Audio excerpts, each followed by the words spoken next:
Well, a movie very similar to Frozen 2 that we watched. No, totally joking. But The Irishman, completely like the opposite of Frozen 2. A Netflix film for one. It did have theatrical release, but very limited.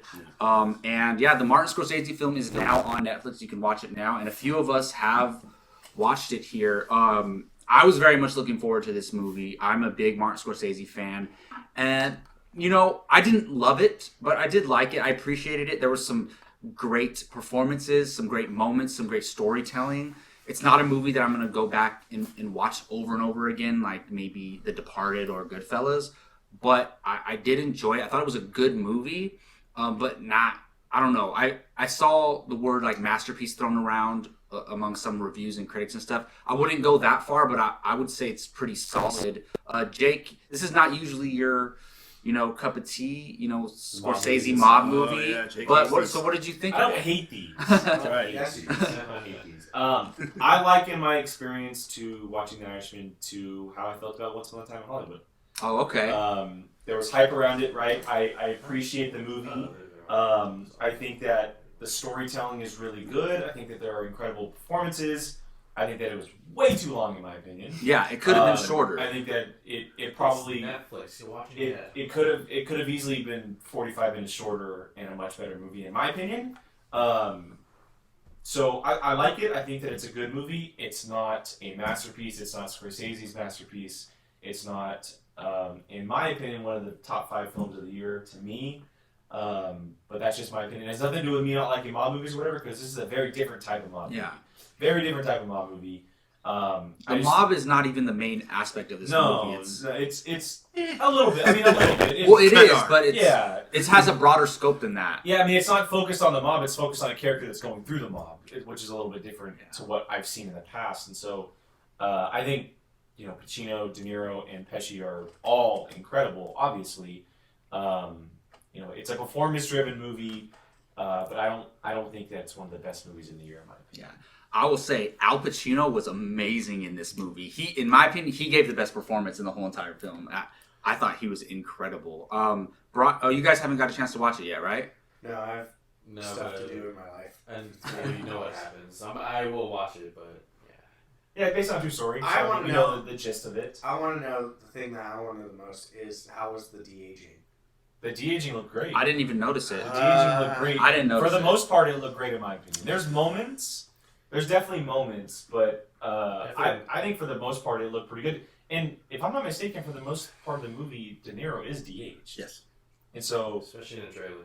Yeah. Well, yeah, the trailer you can tell, but I thought it looked good in this. I mean, are they not de-aged the whole entire movie? Well, it's kind of a time jump. It time jumps a lot, back and forth a lot. Bit. So, I didn't. It never came across my mind like, oh, that looks terrible. But I think that there's moments where you can definitely. I think the first scene where they show him is a little odd. You can tell, he's the youngest. But as it gets in, like when you get to the middle of the movie, I couldn't tell. How young are they de-aging then? Like how many years? That's the thing. We don't know because Sheeran, when he died, he was 80. I think it was like 82 or 85 or something like that. So I wonder why they de-age him at all. Because De Niro's he's a little bit older, but he could have. I don't know how much they necessarily needed to de-age him for him to play this role. Granted, it was 40 years ago. If you compare him to his first wife in the movie, she's way younger than he is, and she's older. But how old? That's the question. Like, is she 40? She looks like she. See, I assume she's probably in her 40s. And so that means that'd be a solid 30 years for De Niro. So 20 years. So I mean that's So they de-aged him to about 50, and they gave him probably de-aged him to about 45. That's what I was thinking in his mid 40s. Yeah, somewhere around there. They gave him super blue eyes. Yeah, that was the biggest. That's the biggest thing for me. His eyes didn't look real. Yeah. His eyes did not look real. They should have just left his eyes alone. Yeah. Yeah. But the thing is, when you look at this, because I went to look at just regular episode, and boy, I just didn't realize how much older De Niro and Pacino have both gotten. So so I get why they did it, but and Pesci as well, because obviously we haven't seen Pesci in so long, and to see him in that first scene when they're at the truck stop, I was like, oh my gosh, wow, Pesci's gotten old, man. I love Joe Pesci, love him, but just having not seen him in a while, it was jarring. But then Pesci, I think, looked the best of the de-aging. It wasn't because it wasn't in that much. He's not, but he's in it more than I was expecting. Harvey Keitel's not in it as much as I thought. But I The just cast, I didn't even realize how good the cast was. I'm telling you, that's what Massive. that's what I think for me being a Scorsese guy. Bobby Cannavale. Yeah. But it's having just Keitel and Pesci, De Niro all together in this movie again, and then of course Pacino. Hard to believe it's his first Scorsese movie. No, that's not true.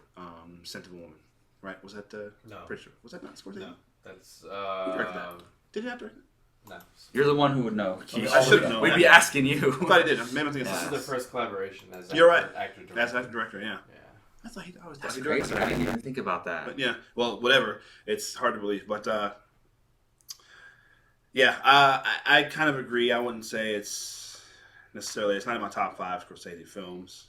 There's a couple that I've missed. Like I've never seen King of Comedy, which I can't believe. Neither have I. And I've never watched Last Temptation of Christ. Those may be the only 2. Did you see Silence? Oh no, I haven't seen that. Yeah. Yeah, which I. Ah. God. Yeah, I know. You think this movie's long? Yeah, that's what I hear about Wait that. till Silence. Yeah, right. And we saw. you know what? Gio And I and was I saw thinking that in about him. theaters too. And there was a couple. Yeah, oh my god, really? Mhm. There's a couple of guys, a couple of performances where I'm like, Adam Driver would have been perfect in this role, or DiCaprio as well. Like, there's a couple of people that I thought he could have filled in. Everybody was great, but the best scenes for me in this movie were all the interactions or the beef with Pacino, with Hoffa, and the little guy. Yeah. Boy, that was some classic Scorsese mob movie stuff between two. So many headshots in this movie. Oh Yeah. my goodness. A lot of headshots, and a lot of people getting kicked. You're gonna have There Scorsese is movies. one big issue I had, and it came early on, is when De Niro was doing the hitting, when he was Yes, you could like, tell. with not just the kicking and stuff, but Yes. also when he was shooting the gun. Yes, The way he was shooting the gun, it's like that doesn't look right. he's 75 years old. Yeah, so you like, can tell. you can definitely tell There was compared this- to what his face looked like. That Yeah, same he's moving thing- very slow. Yeah. That same thing Yeah. happened in Captain Marvel earlier this year with Samuel Jackson. Any kind of as good as he looked, any of the action stuff where he's got to Still fight, older. you're like, yeah, Still that's a older. 70-year-old man. Yeah. But yeah, I agree. He's 70? Samuel Jackson, yeah. I feel like they Turns should have out, put I know, right? like stunt doubles on those scenes. Right. Something You know, like that. But again, I get it. You want to capture those guys' performances. And like I said, Pacino is just the best we've seen him in a while. I mean, he's always great and stuff, but it's the best he's done. He's going full Pacino for a lot, especially all his speeches and Yeah, stuff. he was my favorite part of the But movie. it was still great. Because It he was let loose. He was able Yeah, to go that's what crazy. I'm saying, And exactly. De Niro, his performance was very subtle. Yeah. It was a lot of Pesci him, as well. Him reacting with facial expressions Yeah. to what Yeah. they're doing, and he didn't talk that much. And Right. it kind of reminded me of his role in Jackie Brown in a Sure, way, yes. where he's very quiet and subtle in the Yes. background. It was very, very similar to that. I was thinking That's- about that the whole That time. that might be my favorite performance of his. Oh, is the way it was he is great, in and Jackie Brown. so I did enjoy his performance. And you know, Joe Pesci I was expecting Goodfellas Joe Pesci Yeah. in this movie, but that's not who the character Yeah, was. exactly. Even though he was a powerful figure in this world, he's not that guy. You know, not that Al Pacino was doing anything violent, but he was more the crazy one who was going wild. way Yeah. more collected and reserved than Nicky. Not Nicky. I forgot his name In Goodfellas, but yeah. that was Casino. But Yeah. he's basically the same guy. But yeah, and the one thing I noticed, and Anna Paquin does not speak until Yeah. the end of this movie. I know, so weird. I was shocked when I saw Dude, her. it's an Oscar. I had no No. idea she was in this movie. She played the oldest daughter, right? Like the Was she the first oldest one? I daughter. think She played the daughter that they kept going back to, but grown up. Yeah. Yeah. Which I don't know if she was the youngest or the oldest. I'm not sure. Couldn't remember. I think she was the one who he took to the store Yes. and Yeah. the store guy owner pushed pushed her. her or something. But that was Which the I same would daughter probably that do was the same still thing. curious about what he was doing, right? Yeah. Yeah. Okay, just making sure. And I think she knew as well. Yeah. Well, I think she figured saw it out it. over time, and then She with the saw very first scene we saw her when they're looking at the TV about someone dying. I think that's kind of the scene where she's like, She knows that he was "My involved. dad just did this, Yep. etc., etc." So Yeah. So what was Al Pacino? The thing with Al Pacino and his daughter. What was their relationship like? She just looked at him as an uncle or Yeah. something like that? Mhm. Because she was very upset later on in the film when things go down. Yes. Yeah. Yeah. And she took she took more of a liking to him than Oh, than the Pesci's he was character. more of like a father figure Oh, that's true. Yeah, because Pesci was trying to be like Do a the same cool, thing, fun and uncle she to just her, was like, no, and she was don't like that guy. So interesting. And she was more friendly with Al Pacino than she was with her own dad, right, for most of the movie. Yeah, right. And that's the kind of guy Jimmy Hoffa was. I was very surprised and pleasantly surprised they included all the Kennedy stuff, because there was always rumors about that around JFK and how he got elected and his possible ties to the mob and the election fixing and stuff. Which, if you follow the news, that's still a thing. But yeah, I was, and obviously the speculation on his assassination. yeah. I like the Possible historical mob ties context there. involved. Yeah, that was involved. There was a lot involved in the movie. All the Cuba stuff, which is cool. why it Which was is 3 hours and 30 minutes. Exactly. Which is There's why a it lot was of that stuff. long. Yeah, they had to cover. That's the thing. It's not that I mind sitting down for 3 hours and 30 minutes. It's just they could have edited it and cut it better, and the movie would have been better for being shorter in a way. Or he should have just made a miniseries, like a He 5, said no. 6 episode miniseries. People say that. Is that what they? He himself was like, Yeah. no, he didn't want to do that. See, that's the thing. I think there needs to be like a middle ground of, okay, let the director do what they want to do, but then there has to be somebody who says, oh, maybe you should, make this movie 2 hours and 30 minutes. But Scorsese, nobody's going to tell Scorsese no. And it's kind of like Tarantino, right?